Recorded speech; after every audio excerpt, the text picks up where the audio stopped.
All right, thank you. Can you hear me? Am I speaking loud enough into this thing? Okay, thanks. Thanks for having us come and talk. I see a lot of young folks in the crowd here and some older than younger folks in the crowd here too. So the presentation tonight will be really looking at NPs, nurse practitioners, and PAs, the career.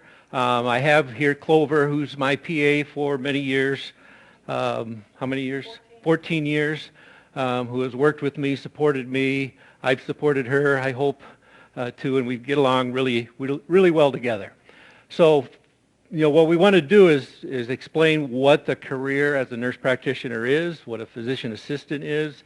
We're going to spread it out a little wider, though, talking about the healthcare system and how this all circles back in the end, and why this career is so important.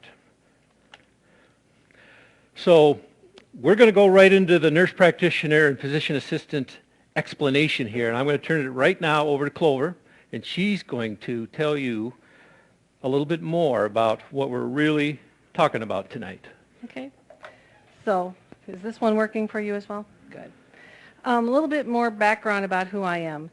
I started out as an LPN. I then became a 2-year RN, and then I jumped the fence and became a PA. And part of that reasoning back 25 years ago was that physician assistants had more autonomy at that time than a nurse practitioner. And now as we've come through the years and the subsequent 25 years, they're pretty much even as we go into the clinic setting and look at what both of those providers are. So tonight when I speak, I'm going to speak in generalities. If I come off sounding like I'm anti-NP, that's not truly the way I am, because my staff is a mix of both. But I'm more familiar with the PA side after 25 years than I am the NP. So if you have questions, feel free to let me know what they are and ask them as we go along. So first we should talk a little bit about is nomenclature. So this is the alphabet soup of the PA and NP profession. Physician assistants basically are called PAs, and that's the term that the national organization wants to go forward with. And the simple reason for that is the name and term physician assistant is confusing to patients, because we really don't function as an MA or an assistant to the physician in many things, but we take care of patients, but that name and the terminology is embedded. The C behind the PA just means that I'm certified and I've taken a national board exam, and I do so was 6 years, now gone to 10 years, to verify that I am up to date in my medical knowledge. Nurse practitioners are a little more specified and divided out, but NP, APRN, and CNP pretty much come together and mean the same thing. Nurse practitioners have specialized into the areas of being nurse midwives and nurse anesthetists, which the PA profession has not got anything comparable to at this point in time. When we lump this group together, we have to have a term and, of course, another acronym to describe all of us, and you will see the acronym APC or APP, which both mean the same thing depending on what institution you're at. A lot of times you'll see in legislation and documentation and procedures NPPA. For the purpose of tonight's discussion, we're going to go with these three acronyms, PA, NP, and APC.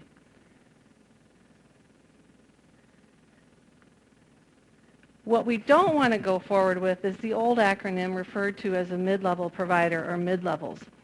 Often we've been thought of as between a doctor and between a nurse, but we'd like to define ourselves as an independent branch of healthcare providers. So let's talk a little bit about the history of NPs. What is interesting is the profession of the NPs and the profession of the PA all came about at about the same time. While the physician population was specializing into cardiology, nephrology, and were evacuating the primary care fields, they left a gap for health care. So the NPs and the PAs came in at that point in time. Loretta Ford partnered with physician Henry Silver and created the first NP program in 1965. Social Security then made a presence several years later and provided the development of Medicare and Medicaid programs, which increased the need for primary care within the United States.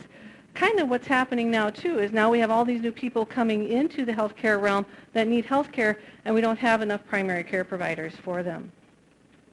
The Omnibus Reconciliation Act of 1989, for some of us that doesn't seem so long ago, provided reimbursement for nurse practitioners, which made their profession validated and reimbursable and therefore an asset to the health field.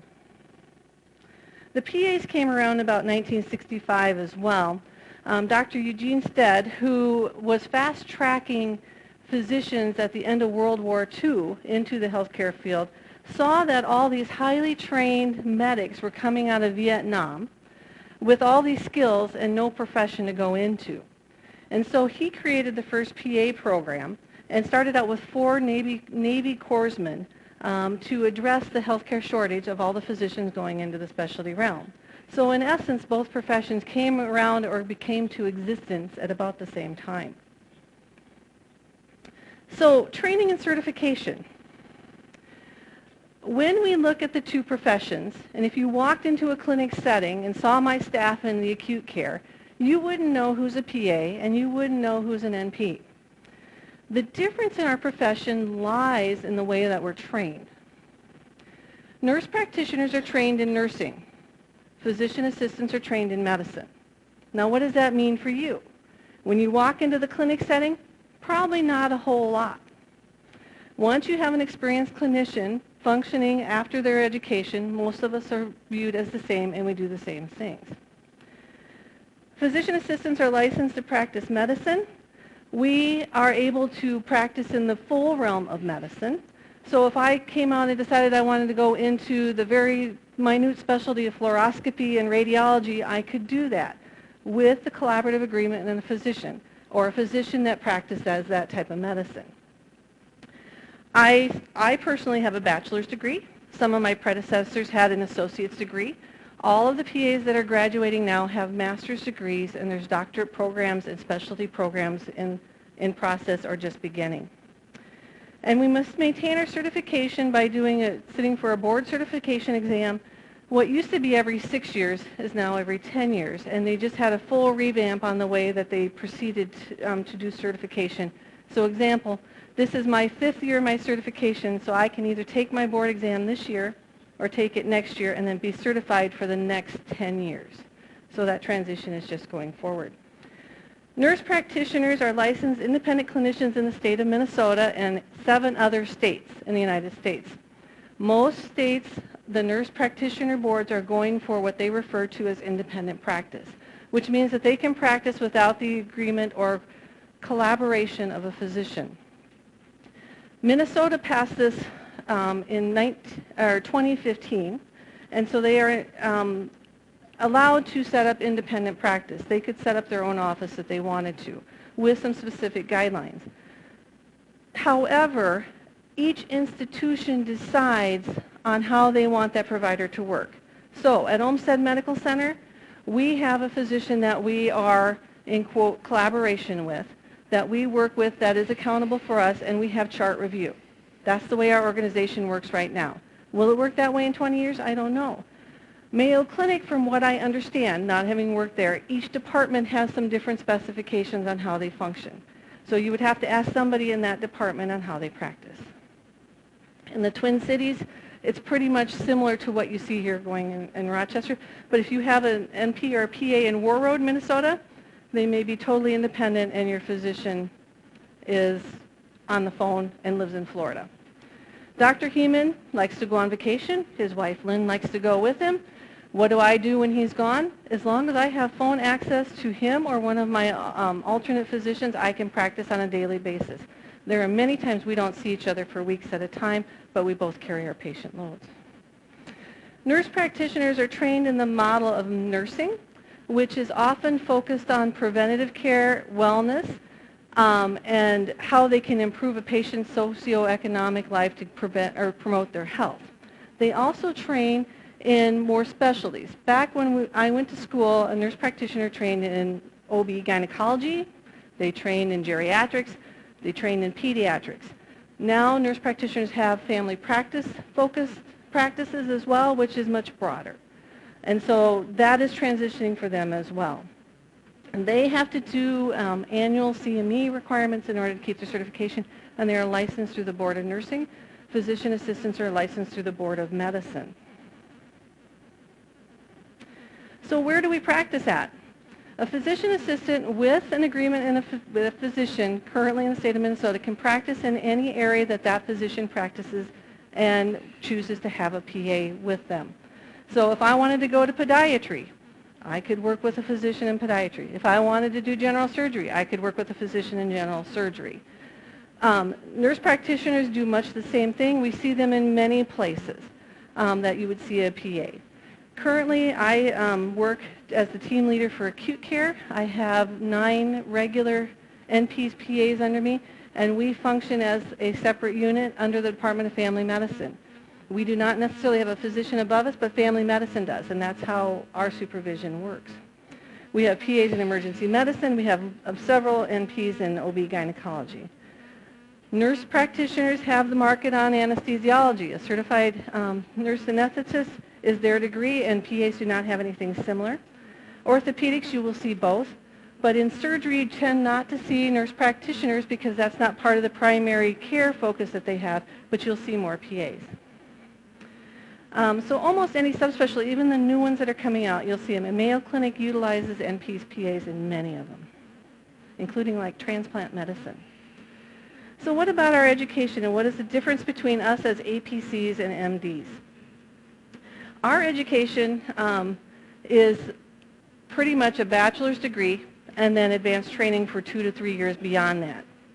An MD has 7 to 9 years of education past their bachelor's degree, or their first 4 years. This is my story.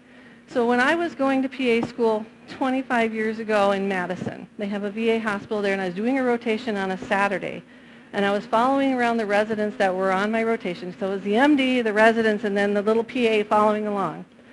And the residents would stand and look out the window at the lakes and say, I wish I was home with my family.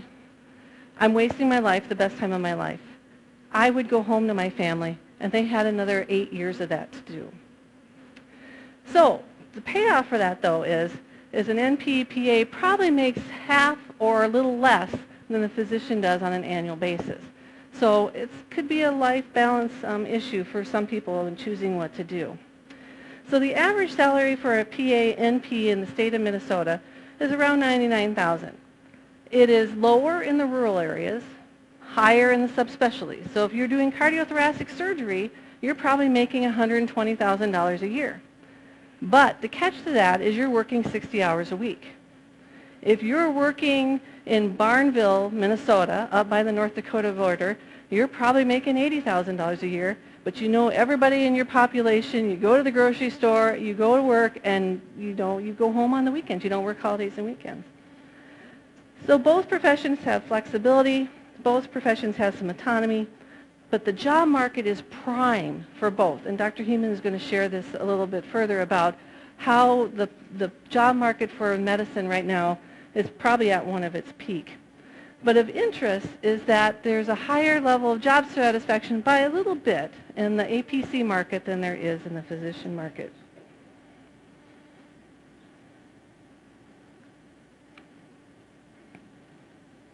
So, supply and demand. I'm going to turn it back over at this point. Yes. Yeah. So are you saying as a nurse practitioner, you can have a PA, you can have your own surgical cases? What happens in surgery is that if the surgeon would open up, lead the procedure, the PA would be first assist, and then may be instructed to close that case. But the physician always is the one that is responsible for opening and then for billing. And then the PA can charge as a first assist. Mm-hmm. I practiced now, I'm retired now, 45 years.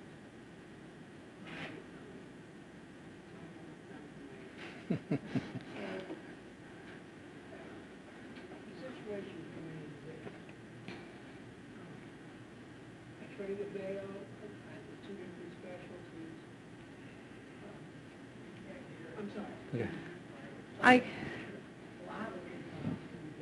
So basically, I trained in medicine and dermatology, two specialties, and then I went, and all that, and that's picked compared to some of the surgeons who spend, 10 years maybe if they're really special. And I understand it, there's a need for it, there's been for a while a need for someone intermediary. But the amount of intermediary troubles me a lot. I've trained, I've trained PAs, and it's fun, it's great and all that. But I remember what the vice president of the American National Association of Family Practitioners said. 44,000 hours they train, 4,400 hours the PAs and NPs train. The situation for me that is very troubling, and I don't know how you can put Band-Aids on it, is of understanding that you do not know what you do not know. And there's, I'm sorry, I'll just say, and there are many things that come in that may look like run-of-the-mill that are not, but because of the very nature of them looking that way, are hard to diagnose and pick up, and often they can be critical. So I'm just being forthright with you. I don't look at, when I became a physician, I watched my dad, who was an old-time general practitioner, family medicine, if you will, and I saw what was entailed. I think this is being driven by a need, by a shortage, as you acknowledge, but the shortage has been exacerbated by this, the health care we've had last 8 years. Now, instead of, and they should have more people in your level, I'm not saying those titles or those responsibilities, but they also have not had an expansion in the medical schools of doctors. I agree with you on a couple points there. And what you're saying is not the first time I've heard it. I'm sure. Absolutely. But I'm going to let Dr. Heeman go forward here and talk about the team-based care. Because I think if you look at the statistics for APCs, you will find that our litigation and us stepping outside of our bounds of healthcare and not knowing what we don't know is actually pretty low. Because we believe in a team-based approach. So we always work with a group and have somebody to rely on. Now, the dynamics are changing as we go forward. But I think as you see the statistics that he's going to share, we have to work as a team in order to support the healthcare system in the United States of America. The problem with statistics is it has nothing to do with the core, the ultimate soul, why I took that oath, and why I became a physician. And that is my doctor-patient relationship with my patient. Mm-hmm. I'm not being difficult. I'm here because these are challenging questions. Absolutely. I think the modality being created in its own right is excellent. I have issue with the way it's being implemented, and I'm quite concerned. Plus, the patients, you can tell them you're God Almighty. They don't, they just have that certain insecurity, and it has to be addressed, and that's all. Yep. There will be certain patients that will never accept what I do as a profession, but 89% patient satisfaction with the care of NPs and PAs is across the market. So we're communicating with somebody. Now, all of us are welcome to have our own point of view, but I think if you look at our practice, Dr. Heeman and I work as a team. We have patients that we share back and forth that would see either one of us. And I think that's the point of healthcare at this point in time, is to care for the patient and meet them where they need to be met. So to expand upon your concerns and your thoughts, I'm going to turn it over to Dr. Heeman, and we'll talk about team-based care and the need of healthcare into the future. Well, I tell you, that's an excellent segue. You're going to have to put up with some statistics I'm going to throw at you through, and then I'm going to circle back. Yes. Now, that's a great introduction from what I need to say here. And this is a good, anybody can interrupt for questions anywhere along the line here, that's fine. This is the good part of, it is about statistics, it is about our growth, it is about how we're going to figure this out. So I'm going to round you into that, and it gets pretty interesting. And actually what I'm going to do is kind of tell you the same thing 5 different ways. So put up with me for that. Now these statistics are a little old. The current statistics for physicians in the United States runs just about 800,000 docs now. That's practicing physicians under age 75. They're split around equally, a quarter to a third in primary care. That's internal medicine, family medicine, pediatrics. Medical subspecialties like dermatology, endocrinology, surgical groups. Hospitalists are those that just perform in the hospital. They take care of our inpatients. That's kind of a new concept over the past decade. Once again, it was part of a solution because those primary care docs couldn't find the time to be everywhere to everyone. And then remaining specialties would be like ER, another third there. And women consist about 33 of the physician workforce in the U.S. And I'll come back to this, but this just shows you how it kind of spreads out between age 25 and 75, mostly males. Females drop out of the workforce a little quicker. But if you notice, there's kind of a big bulge right around here. And it's that age group that's driving a lot of these statistics where, yes, you hear in the news that there's an impending physician shortage. Not a little one, but a big one. And it all depends how you count it. But the current best estimates from reliable sources put it around, half 100,000 to almost 100,000 docs within the decade that will be short if you just run out the numbers the way we're practicing now. About a third of those in primary care and about 2/3 in non-primary care specialties. Particularly, though, primary care is a hard recruit for us. And right behind them, psychiatrists and psychologists, to be honest with you, and behavioral health recruits are very hard to find. When we recruit, we're generally looking around the country for these folks. Physicians are busy. They feel like most of them are at their peak production right now. 4/5 of them believe they can't take on any more patients with the way we're practicing now. Physicians also believe their colleagues are going to retire real quick. And that gets everybody kind of tense because physicians are retiring earlier. The average age of retirement now is around 66 to 67, but that's dropping. Physicians are struggling to keep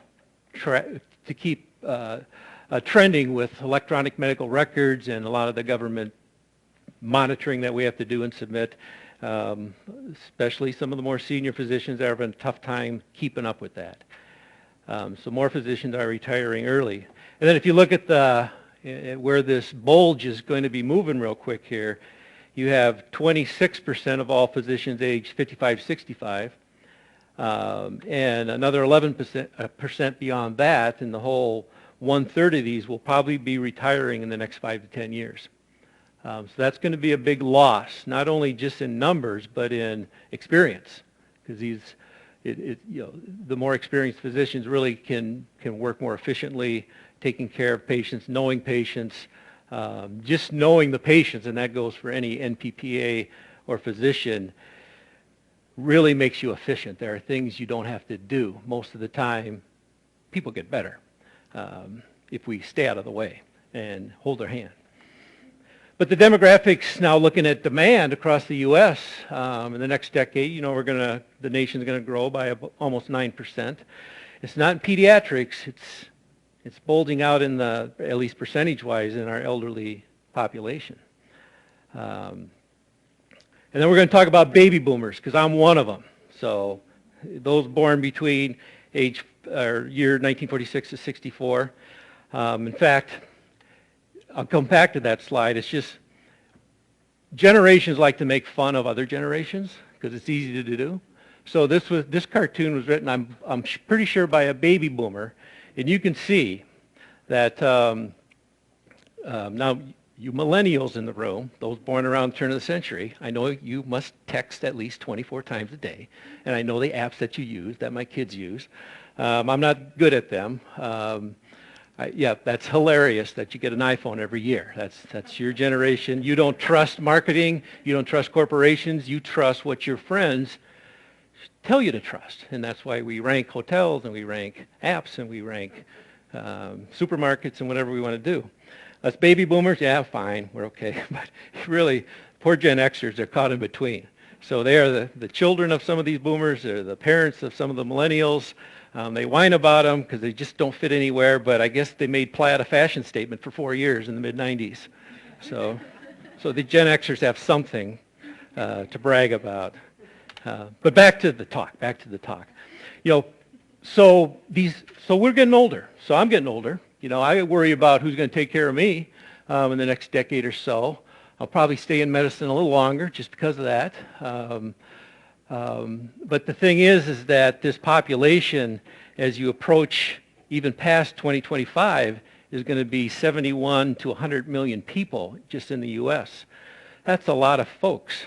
Another interesting statistic that I found is that in 1950, there were 2,300 centurions, people who lived to 100. By 2050, there'll be 600,000 people age 100 or more. That's a lot of people. And it's not just that too, but those folks, as you can see here, 1 million people turn age 65 every year. That's 10,000 every day. When you're 65, you have one chronic disease. You have hypertension, you got depression, COPD, diabetes, heart failure. And that takes visits to different physicians. And if you have like 20% of them, 5 different chronic disease, that's a lot of docs, 14 docs on average, 40 visits a year. Part of that is that we're not doing it right, but that's just the way it's been working out. And, you know, there's a whole bunch of stats on where all the money is used in healthcare, but, you know, the last folks with at least 5 chronic diseases or more are using probably nearly a 1/3 or 1/2 of the U.S. healthcare dollar. That's a lot. And I believe, you know, when you're the 5% of the population is using even, you know, a bigger chunk or a chunk of about 1/3 of our U.S.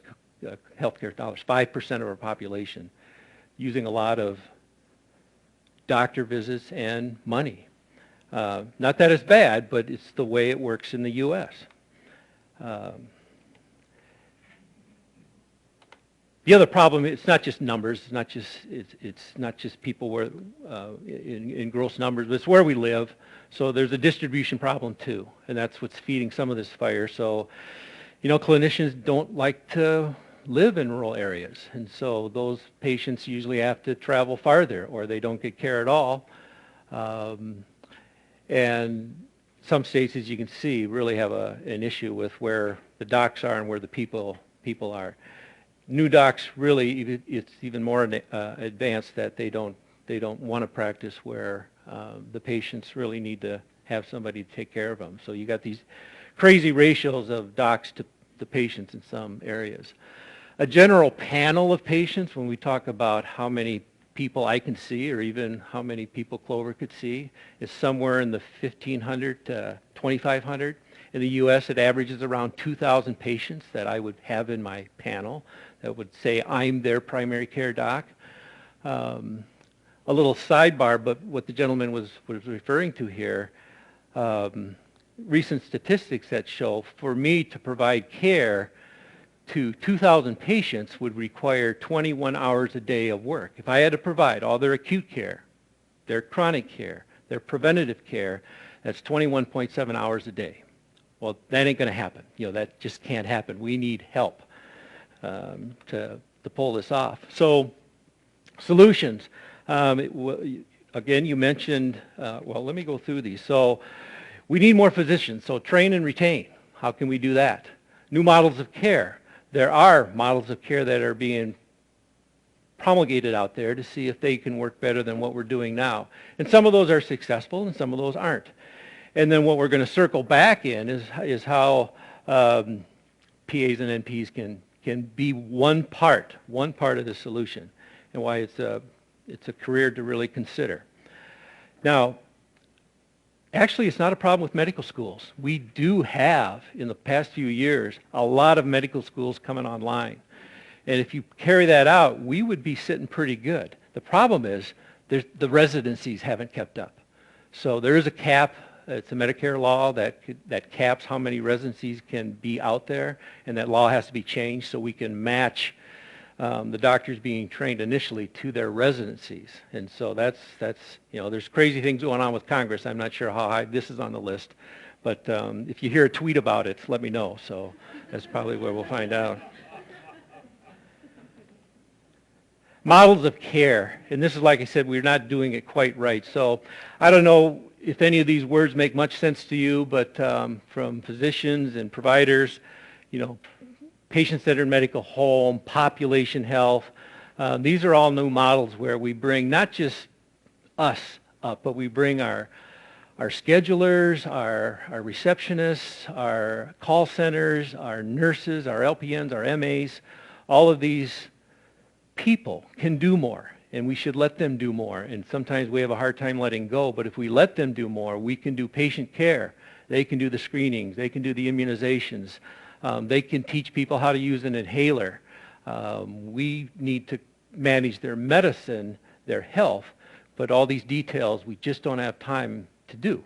And so in patient-centered medical homes, that's better addressed. Population health lets you buy these way too expensive tools and computer programs that will let us just find how many diabetics are out of control and have high blood pressure.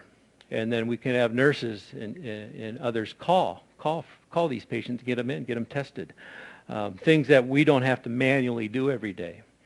Alternate visits, telemedicine. So if I can't find a doc who wants to live in this area of North Dakota, maybe we can arrange services via a live video broadcast or asynchronously, where they can tell us what they got and we can get back to them. There's different ways of doing that, and these are popping up all over the place. Social economic reform. In fact, all of these are a whole talk within themselves. We only control, no matter what we do tonight and what we learn and how many we recruit to the PA program and the NP program, we control 20% of a patient's health care. We'd like to think we do more, but we really don't. So, a patient's diabetes will be totally different if you live on one side of the track to another. And they've shown that by looking at neighborhoods and zip codes. People's even life expectancy can be 5 years by living 2 blocks away. So there's a lot of social economic obstacles that we have, and that's going to make the most difference. Payment reform, sure, I'm a family doc, and they pay the orthopedist more than me, but I get paid more than Clover, and that balance is always going to be hard to figure out. We're a little backwards in the U.S. There's about a 2-to-1 to 3-to-1 specialist to primary care ratio. In every other country, it's opposite.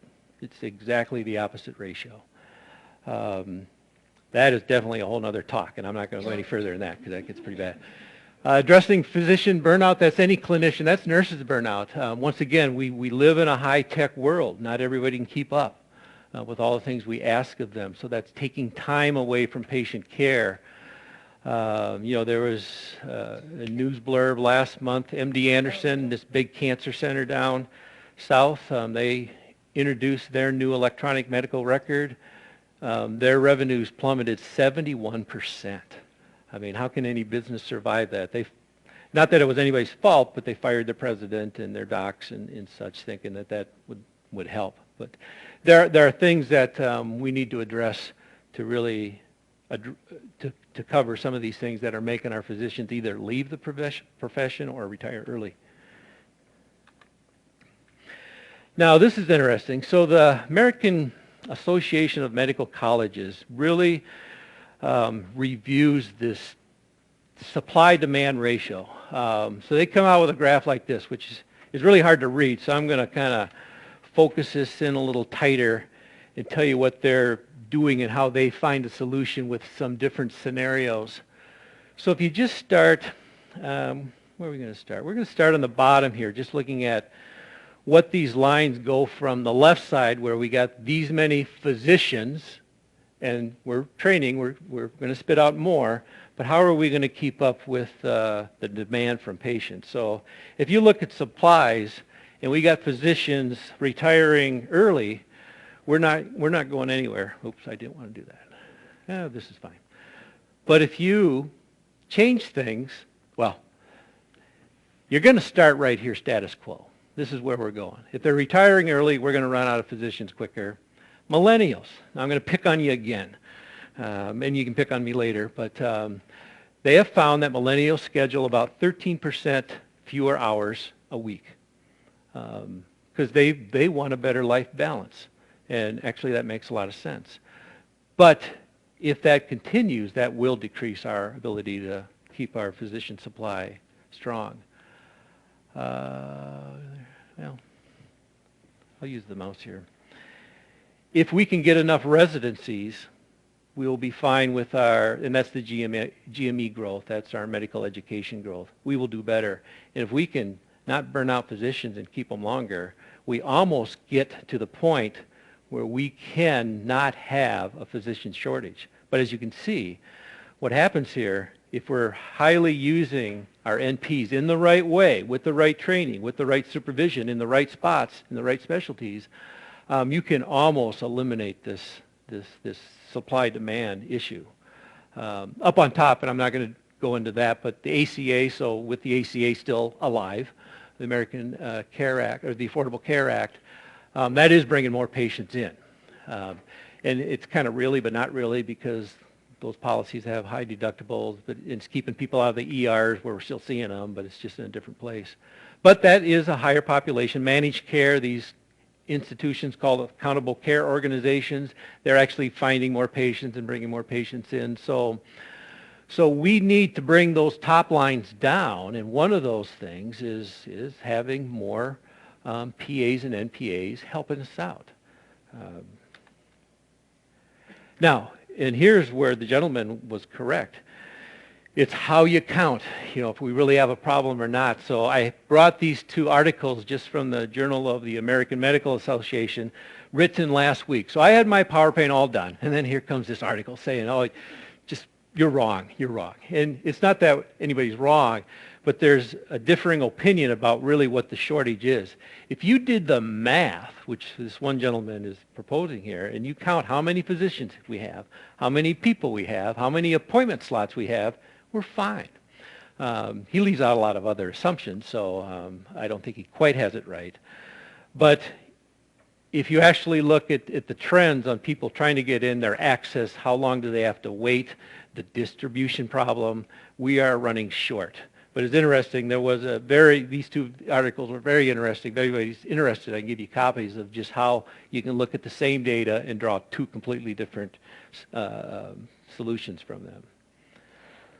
So we haven't talked about the integrity of and the integrity of the care that a nurse practitioner can provide, or a PA, and that is something we always struggle with.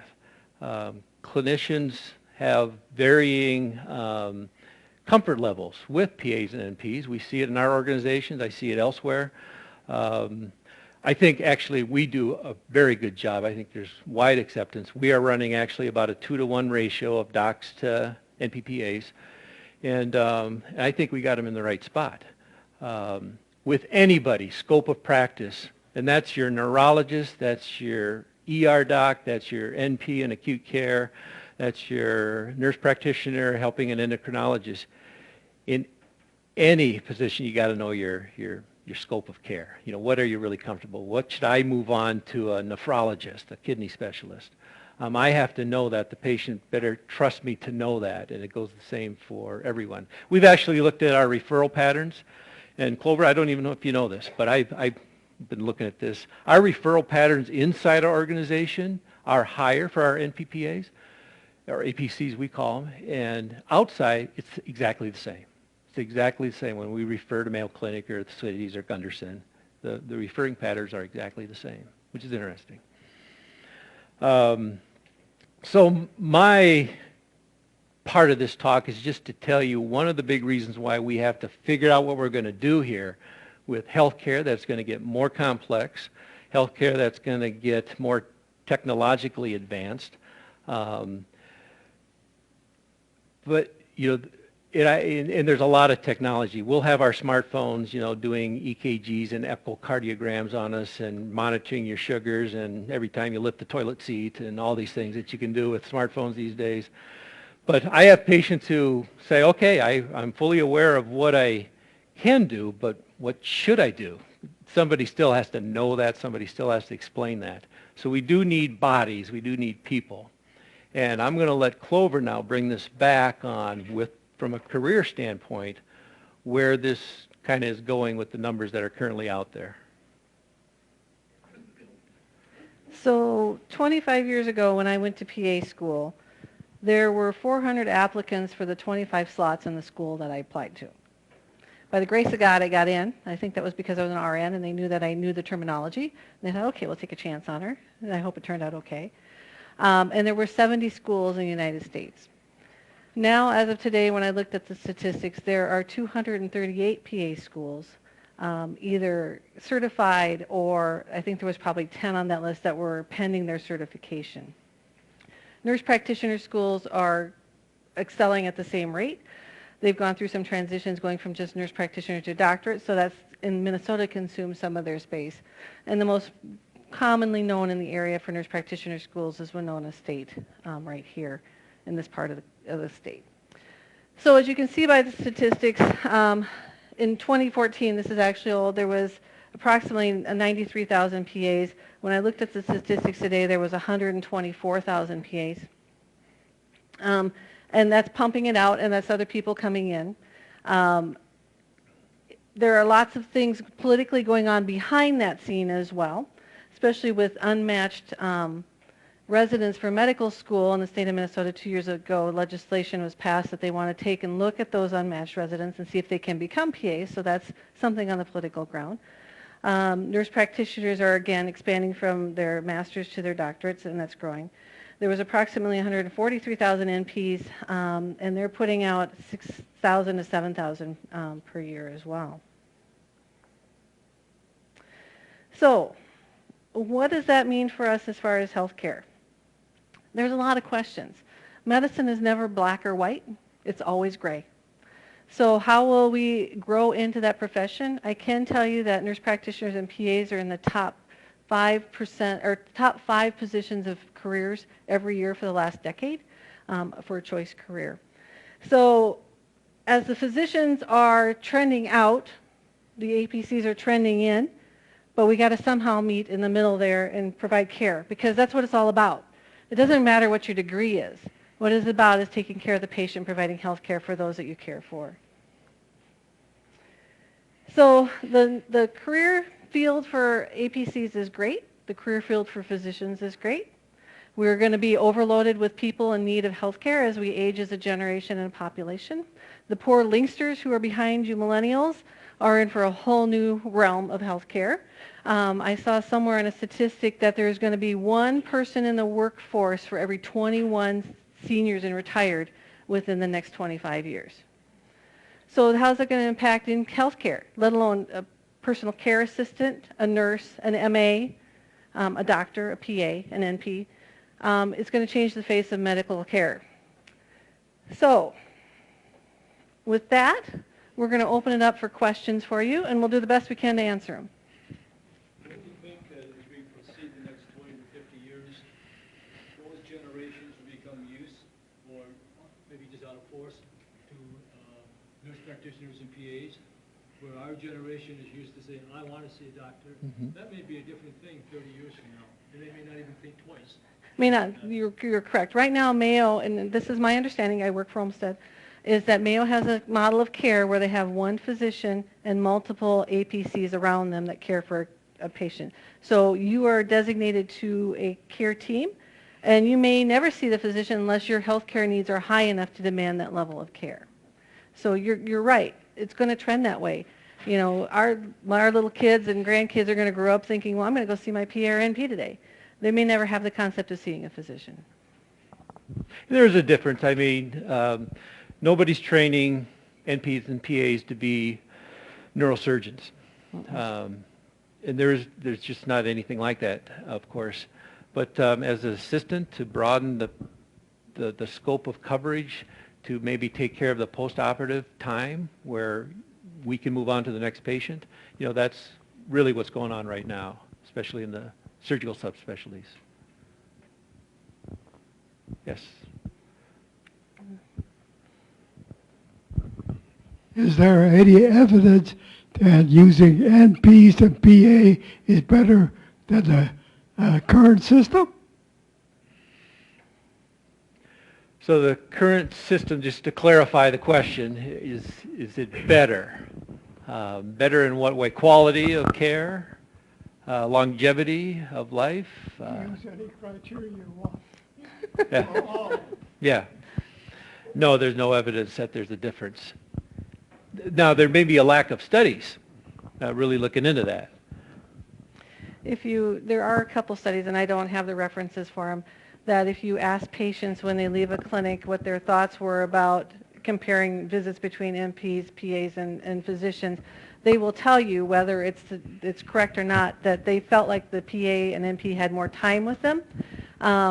Now, timing that in traditional, you know, did the doctor really have more time, or how was it laid out, is really hard to measure. But the perception is that an NP or PA will spend more time with you, good or bad. So. Yeah. Hi.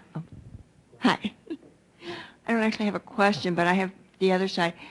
I grew up, you know, boomer, thinking you had to see a doctor. Well, then we were in HMO before we moved here, and they referred me to a PA. I had so much better experience with the PA. Same person for 30, 40 years. When we moved here about 6 years ago, I said, oh, you got to go to Mayo. They're the special. I went to Mayo, and once again, every time you ask the doctor a question, well, you've got a bunion question. Well, you got to refer you to the podiatrist. I'm not on any medication. I'm disgustingly healthy. That's good. I exercise, you know, and it's like, I don't need an MD. So we switched over to Olmsted, and I went in and I said, can I please have a PA? Do you have any PAs? I've had the same PA. I go in for my yearly checkup. She orders all the appropriate tests. If I have a question, she knows I hate to take pills unless I'm dying or something. And she says, well, I can refer, you know, your bunion. Okay, I had a question. Is it bothering you, whatever? Okay, well then just don't worry about it, you know, whatever. But with the doctor, they're just too focused on trying to find something wrong, I think, in some ways. I told you so. I knew I had career remorse after this talk, so. So where are my students? What questions do you have? Students? Where are you at in your profession? Here we go. Can you yell? I'm not gonna get over there. There are some schools that are listed as like provisional and like accredited. Is there a difference in like placement? For PA schools? Yeah.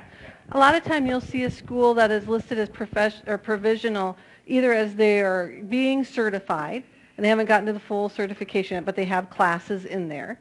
So say like Bethel, who's in here in Minnesota, they had their first class a few years ago. They're working towards full accreditation. They're still getting some of that final paperwork done. They're still graduating and sending PAs out.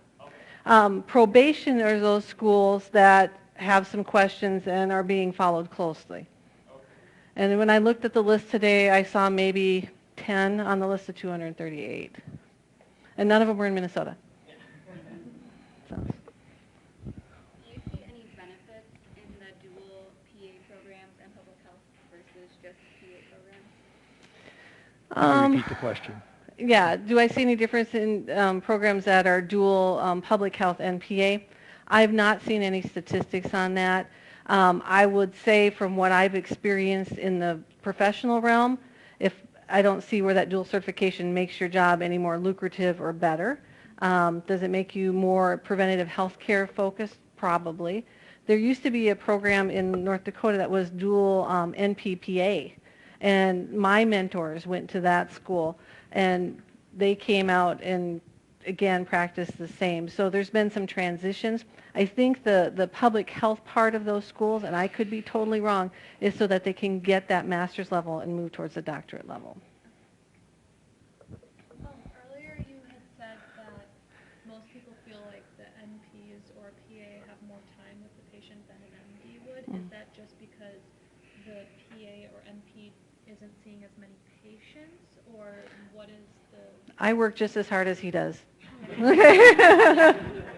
And I work just as hard as Clover does. Yeah. It's sometimes a situation, so, we have convenience care clinics. They have to pump out in flu season, 10 an hour, or not 10 an hour, but every 10 minutes perhaps, as fast as they can work. In other situations, and possibly I've seen this, I've anecdotally seen this with our nurse practitioners. They have a nursing background. They tend to get in more of the social economic questioning of patients and learning more. So,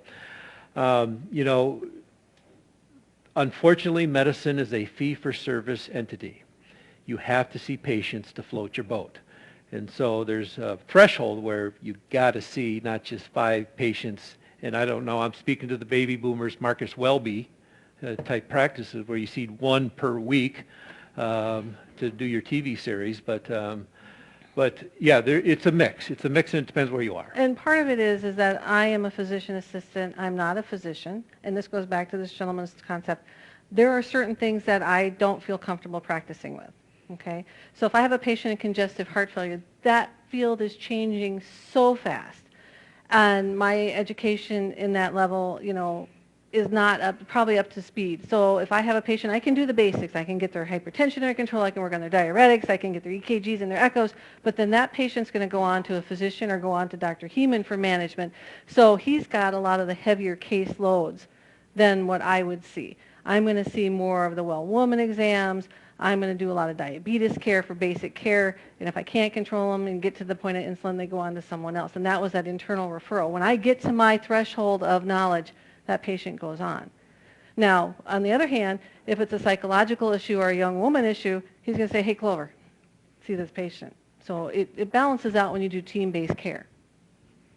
And so the patients feel like they get more time with me because I'm not working on 25 medications and congestive heart failure and diabetes and kidney disease all at the same time.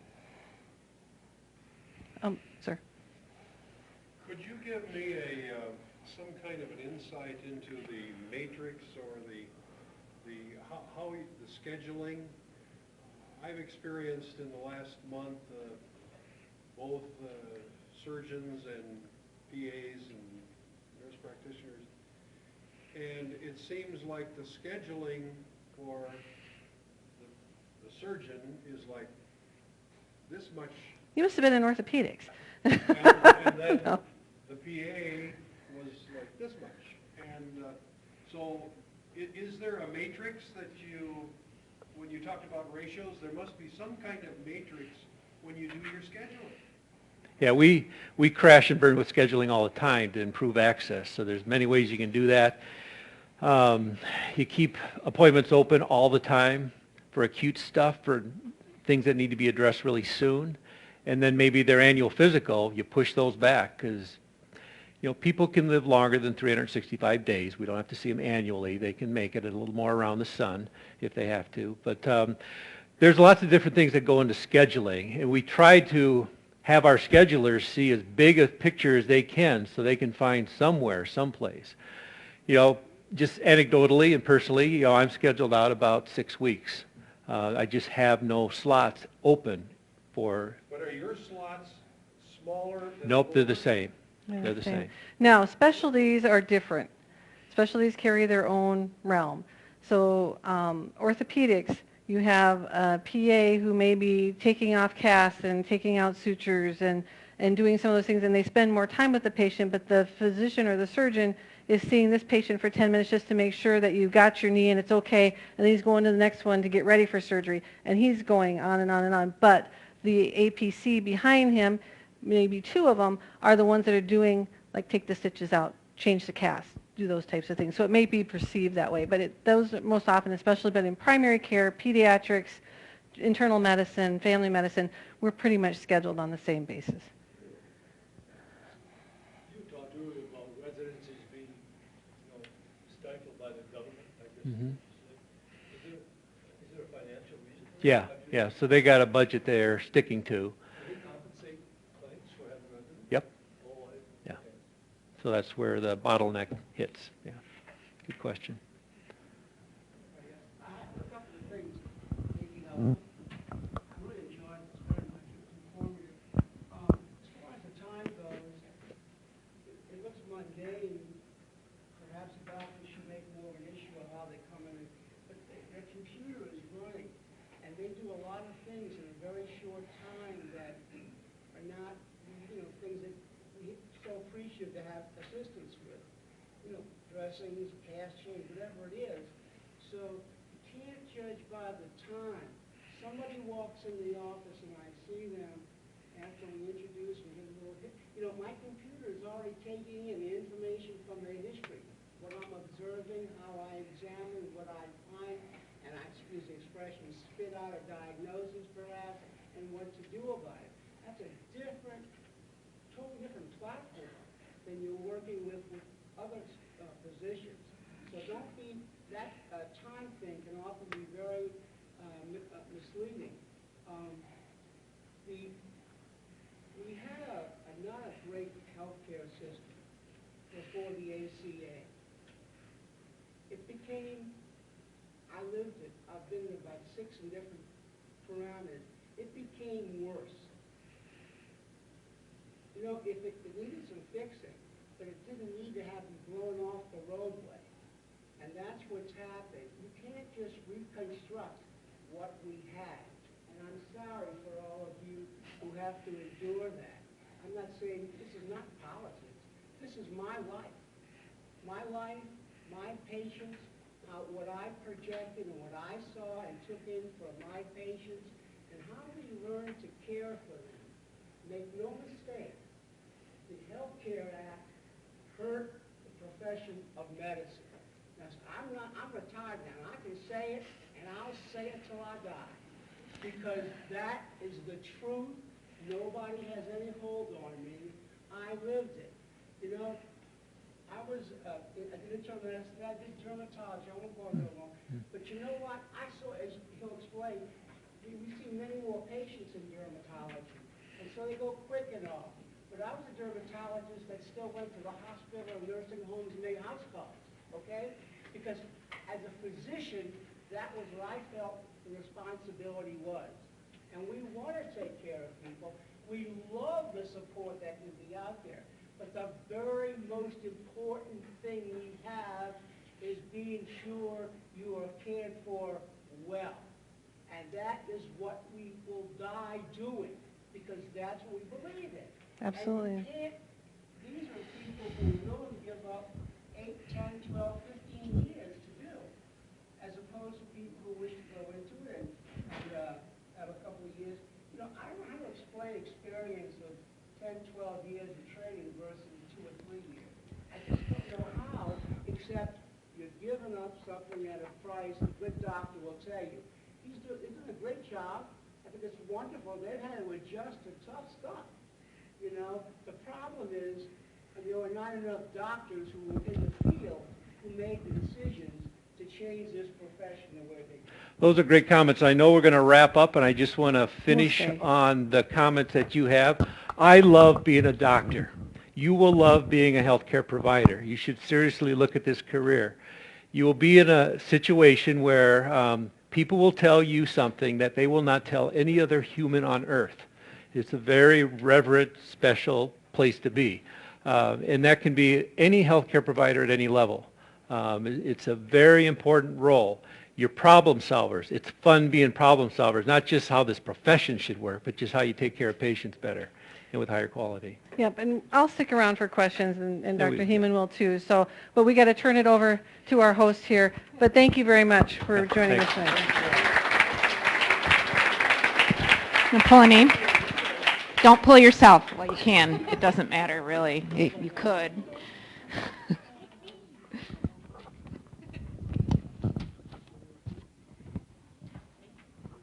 Trevor Schwartz.